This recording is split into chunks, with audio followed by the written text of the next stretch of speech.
The shackles are broken and the Kirby agenda riders can finally rest. A few months ago I made a video called Why Fans Are Worried About Sakurai's new Kirby game, where I discussed the concerns surrounding AI riders. At the time, many fans were afraid that the game might only draw from the Kirby title Sakurai personally directed. The understated teaser trailer combined with a long stretch of silence only amplified those concerns. But after the two direct presentations, everything took a complete U-turn. AI Riders looks like a dream come true for longtime AI Ride fans, staying faithful to the original while making no compromises. Even more exciting, it confirms the inclusion of several modern Kirby elements, most notably in the form of playable characters from games Sakurai wasn't involved in. This man didn't return with the milk, he returned with the cacao. In this video we'll go over the most important reveals related to post-Sakurai Kirby content, explore what other possibilities this opens, and explain why fans are no longer worried about AI riders.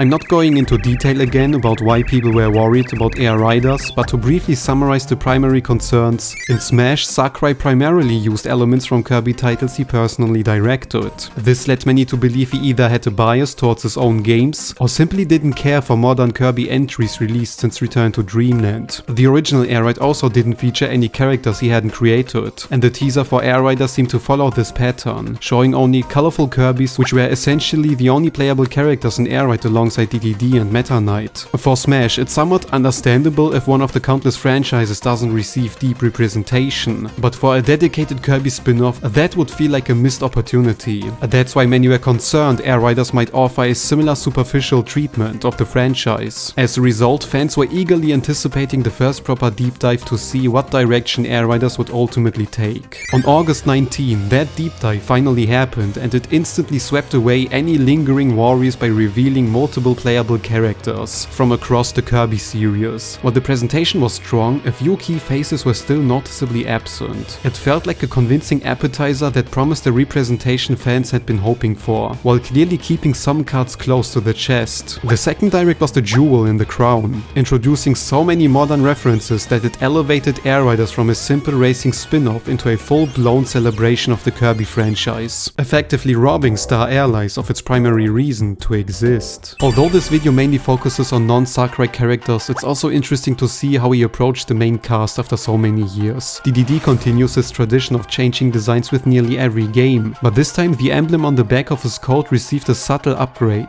His jet hammers lifted directly from Smash, and the same can be applied to Meta Knight. He embraces the level of detail we associate with his Smash counterpart, and his Nightwing feels like an exaggeration of his bad-inspired features. Naturally, Bandana D finally complements the quartet. Throughout the series, he wielded a variety of weapons, but AI Riders brings him back to his classic spear paired with the spear cyclone to propel him across the track. He was essentially the character that broke the ice, paving the way for others like Margalore, Gooey or Suzy to join the roster. All of them retain their original designs without much cosmetic overhaul, and come with small passive abilities, the full utility of which remains to be seen. Gooey in particular stands out. He's the only character besides Kirby in this roster who can actually copy abilities outside of AI Riders, and I love how his signature tongue is used to catch enemies. Most characters simply grab opponents for copying, but Gooey's method feels like a natural extension of his character, and that attention to detail adds charm. His unique spin move also differs from the rest of the cast, giving him yet another special trait that makes him feel distinct. The special attack named Mock Dark Matter further reinforces the connection to dark matter, but what's especially gripping is the appearance of a dark matter-like eye on Gooey's back. I can't recall this detail being present in any previous title, which makes its inclusion feel deliberate. It's even more exciting considering the head of this villainous lifeform is seemingly returning as a boss. After Margalore, Suzy and Gooey, there were still a few key characters missing. Thankfully, the second direct immediately confirmed Taranza, along with his unexpected web-swinging mechanic. This ability looks like it could make him either broken or overly gimmicky, especially since it activates automatically near walls. There's no doubt he will occasionally trigger a swing unintentionally, which makes me think Taranza might be one of the more technical characters to master.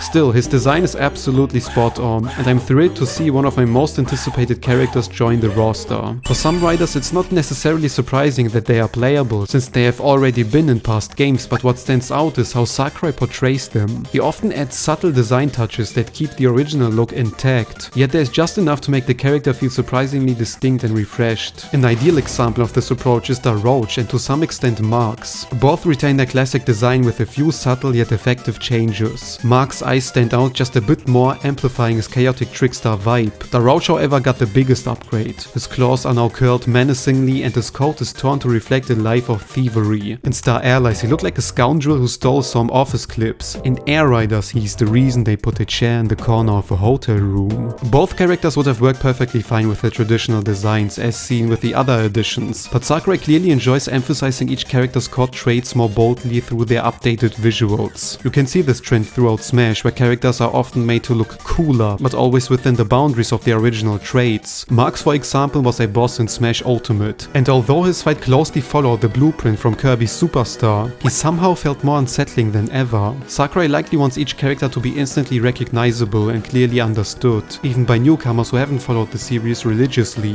That's exactly why the return of so many iconic characters is so important for Air Riders' potential. Not just for gameplay variety or fan service, but because it gives these familiar faces a fresh twist we would probably never see otherwise. Lola are the ice climbers of Air Riders. Despite feeling like reoccurring characters, their appearances are surprisingly rare. The dual character concept is a familiar mechanic in Sakurai titles, and while it's not entirely clear what gameplay advantage comes from switching their positions, the visual of a double rider alone justifies their inclusion. Kawasaki on the other hand seems like a character Sakurai simply enjoys. Much like Gui, he stands out by using his tools to catch enemies, adding a similarly unique flair to his playstyle. Rick caught me off guard and I wasn't alone. Most people didn't expect a playable animal body, especially after Kain was already spotted as a background element on one of the tracks. Naturally we assumed all the animal bodies were just going to be cute little Easter eggs, but luckily Rick made the cut. Sakurai really leaned into his adorable side and a little clap alone is worth living for. Roaring Rick is probably the best special in the game, because they made Rick simply run really fast.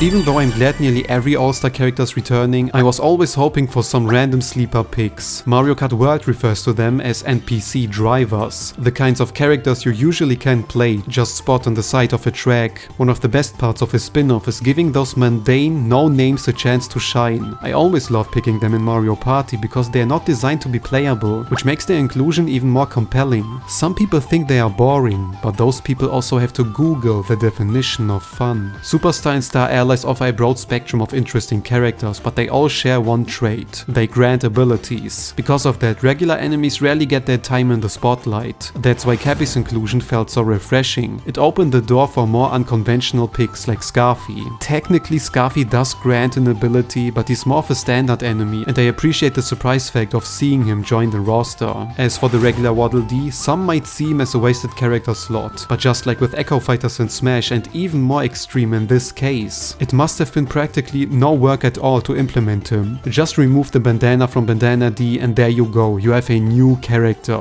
That's why it's unlikely he replaced anyone else on the roster. Also, if you need a logical explanation as to why they need to implement a regular Waddle Dee, you cannot be human. This design philosophy isn't exclusive to Air Riders. Sakurai often gives the impression that his games are overflowing with content, whether it's the sheer number of modes or in Smash's case the massive character roster. But much of that scale comes from his mastery of efficiency. You can trace this approach all the way back to his very first title, Kirby's Dream Land, where he overcame the Game Boy's hardware limitations by cleverly recycling sprites to include a surprisingly diverse range of enemies. That same principle carries through to later games. Many fighters in Smash Ultimate, for instance, share base animations to save development time. In the second Air Riders Direct, Sakurai even pointed out how much work it was to implement all the characters, not just because they ride machines, but because you can roam around freely with them in full 3D space. It's not just characters sitting on their machines, which explains why certain riders were chosen. Waddle Dee is an obvious example, but Rocky also fits this pattern. He was already playable in past titles and holds no special status in the series. So why did they add him? Because bread tastes better than key. Because his stone-based nature makes his model and animations very simple, just like Sakurai once noted when working on Steve and Smash. Waddle Doo exists because it was a case of creatively using limited resources, and the same applies to this day. Take the Waddle Dee model, tweak the color palette, swap the face for a giant eye, and you've got a new character. It's efficient, effective, and entirely in line with Sakurai's long-standing approach. Starman isn't quite the same, but he shares a similar rule, simple and likely easy to model. He's a more worthwhile inclusion though, since most people forget he even exists. He's never been playable before, but clearly fits the same low-effort, high-reward approach. And just like Waddle Dee, Starman is simply cool. Still, I don't want to undermine the amount of work it takes to implement a rider, and specials clearly require some effort and balancing. There are some fitting alternate skins for each character as well, and originally I wanted to analyze each special more deeply, but once again, I don't intend to review the game before it's out. I'm actually one of those weirdos who follows the daily Air Riders news on the Nintendo News app,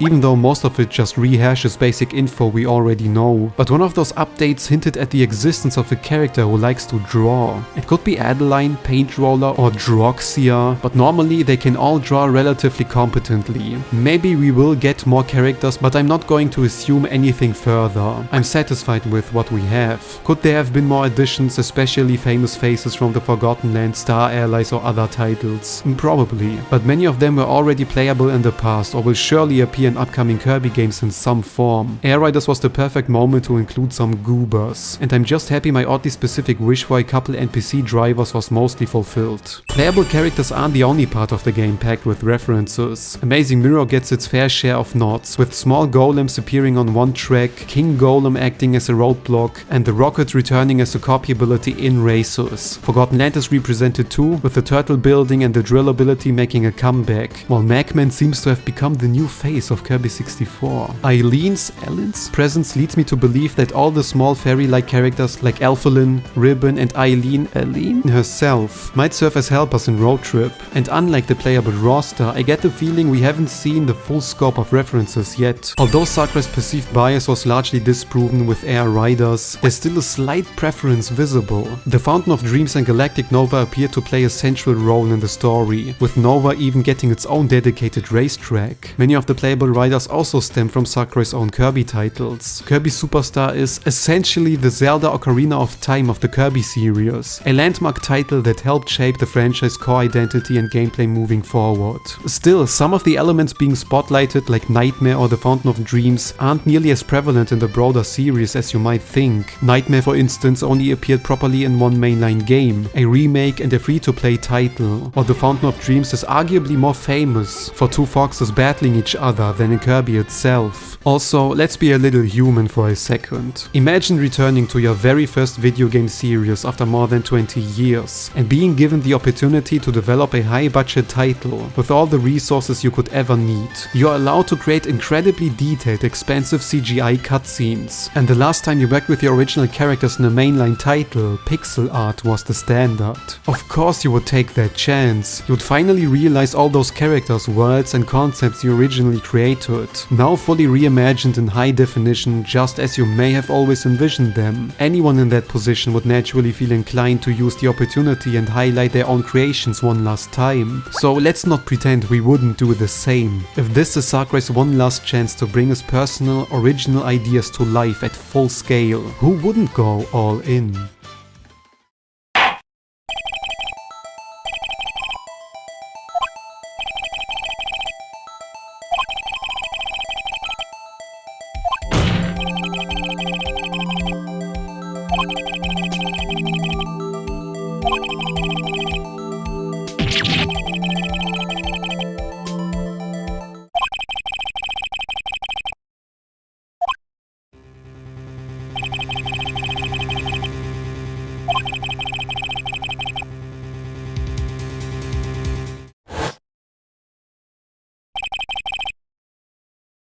You